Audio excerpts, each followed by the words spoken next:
Tervetuloa taas uuden Darts-videoblogin pariin. Kesäkuu on jo hyvässä vauhdissa ja ensi viikon loppuna pelataan Finnish Open ja pelataan PDC World Cup.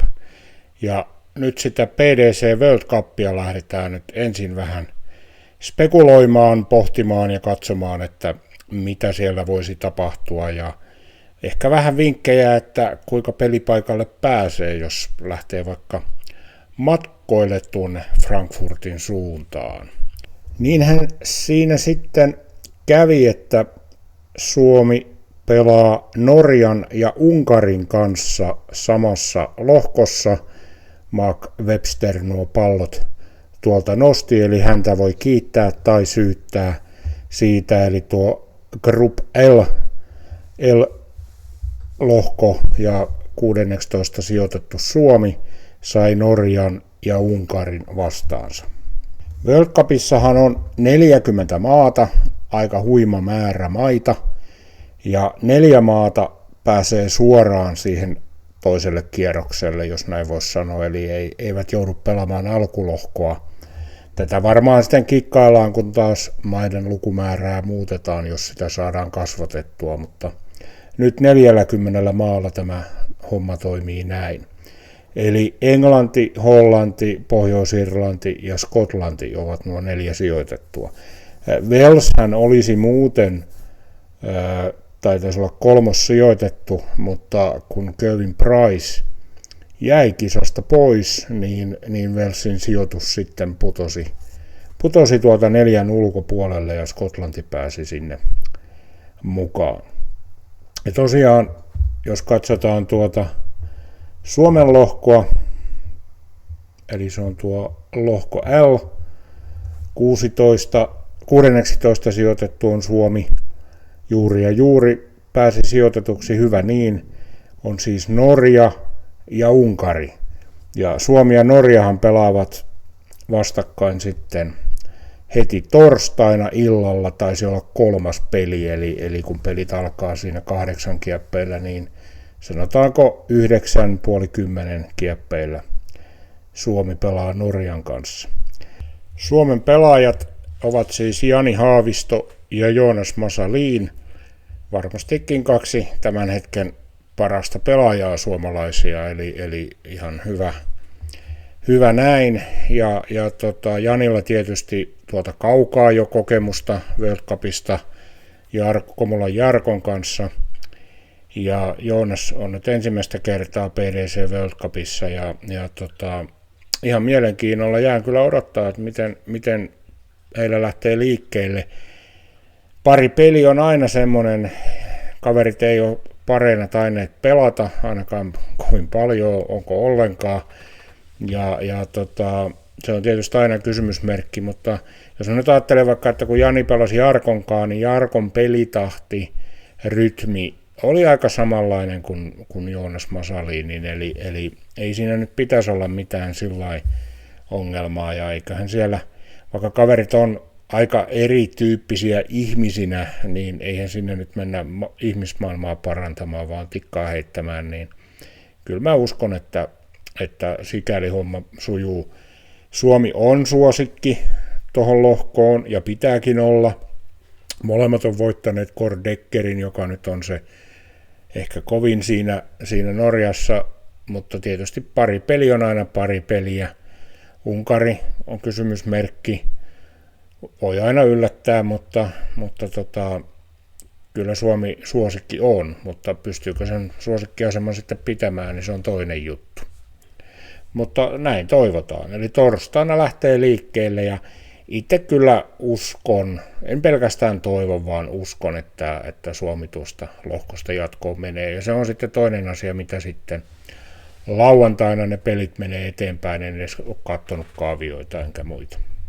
No jos vähän spekuloidaan tuosta, niin noissa jo suoraan jatkoon mennessä, niin toki Englanti, Hollanti, Pohjois-Irlanti viime vuoden voittajana erittäin kovia. Kaikki voivat, mikä tahansa näistä voi voittaa. Skotlanti, Cameron Menzies, Anderson ja vaikea sanoa, ehkä ei ole ihan ykkössuosikkeja, mutta mutta vaarallinen joukkue yhtä kaikki. A-ryhmästä, jos Saksa ei mene jatkoon, niin se on aikamoinen ihme, vaikka sekä Filippiinit että New Zealand on ihan hyviä maita pelaamaan.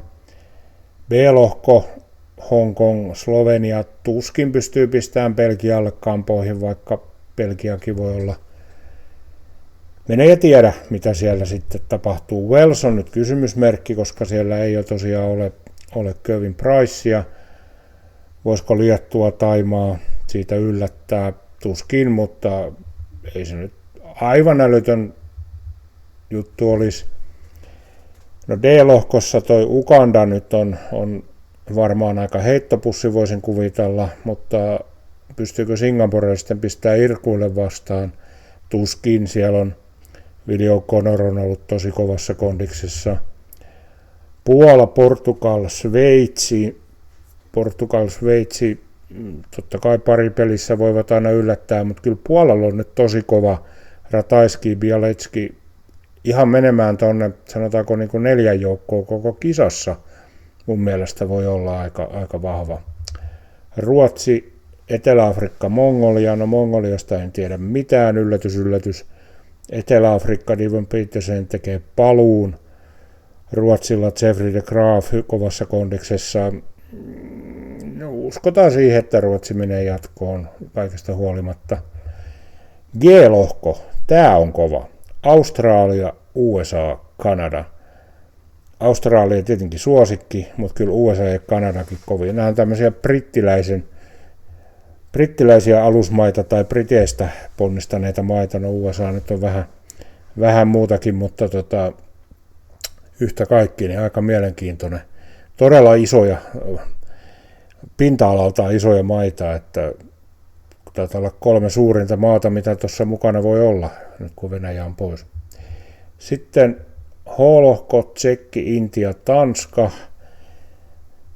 Tsekki tietysti, Tsek on kova, mutta Tanska on tämmöinen paripeliporukka ollut vuosien varrella, että josko Tanska sieltä sitten vähän yllättäisi. Itävalta, Kiina, Ranska. Ranskasta en tiedä. Tricol on tietysti kova, mutta Itävallasta ei kyllä yhtään tiedä, mitä ne innostuu. Jos ne innostuu, ne voi taas mennä pitkälle niin kuin viimeksi, mutta en mä nyt Ranskan jatkoon menokaan yllätyksenä pitäisi. Latvia, Italia, Trinidad, Tobago. Latvia ehkä joo, eiköhän sitä Latvia men jatkoon sovitaan näin, vaikka Italiakin voi olla kova.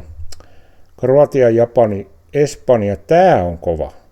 Kroatia on sijoitettu, mutta Japani, muistetaan hyviä japanilaisia tuolta MM-kisoista, ja Espanja, siellä on nyt Reyes todella kovassa kondiksessa.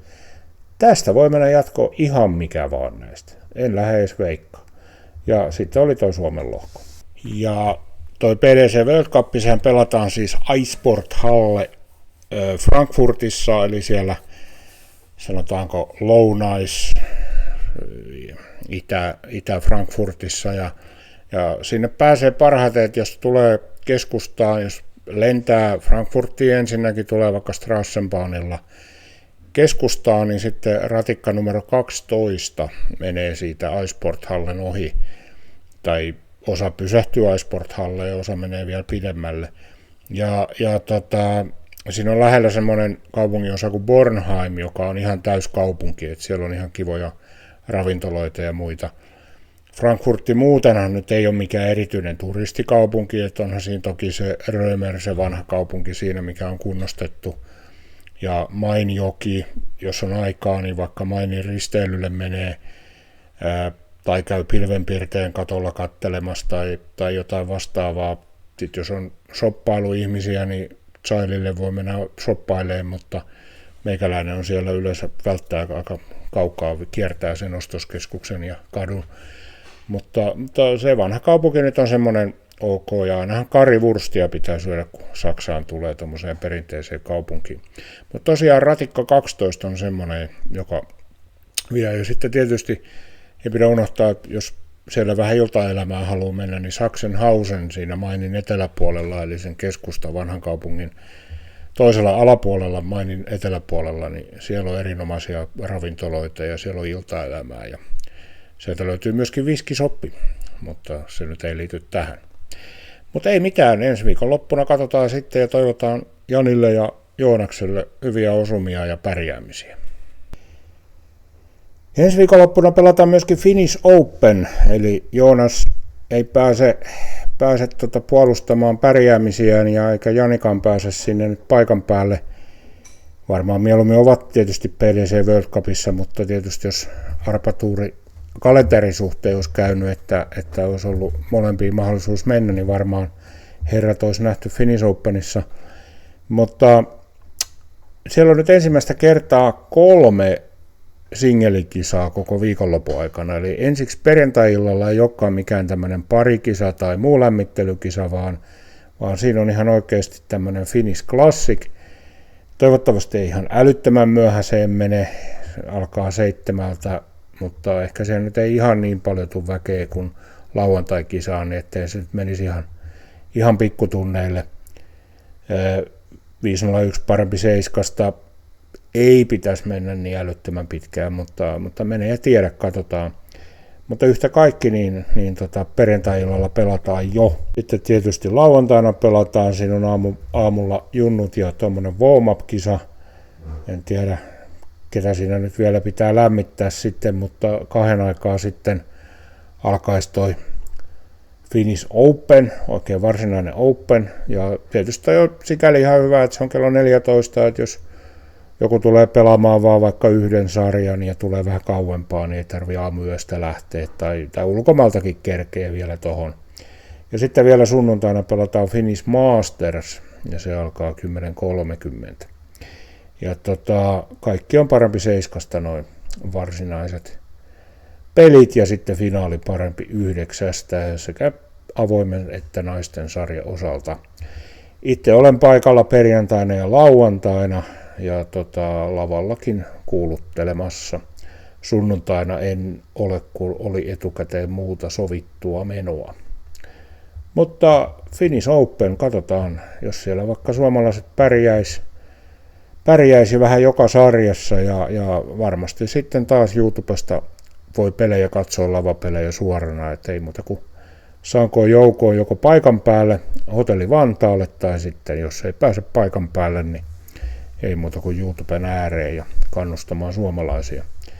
Tuossa kattelin tästä kisailusta, että on siellä nyt jonkun verran ulkomaalaisiakin tullut, mutta aika vähän vieraampia nimiä meikäläiselle, kun tietysti enemmän seuraa noita PDC-kuvioita kuin VDF-kuvioita. Mutta tämmöinen video tällä kertaa ja toivotaan tosiaan hyviä osumia niin Finnish Openissa kuin Frankfurtissakin suomalaisille ja palataan asiaan sitten ensi viikolla. Ei tule tiistaina vielä, koska mulla on se yksi meno siinä, mutta sitten kun palaan sieltä, niin teen varmaan tiistaina tai keskiviikkona videon, niin sitten ennen juhannusta ja sitten ehkä vielä seuraava video sitten saattaa sen jälkeen ollakin vaan toi ennakko tuohon World Match Playhin, että pidetään vähän kesällä harvempaa julkaisutahtia, mutta tavataan joka tapauksessa ennen juhannusta vielä, että se on Game Shot and the Match. Moi moi!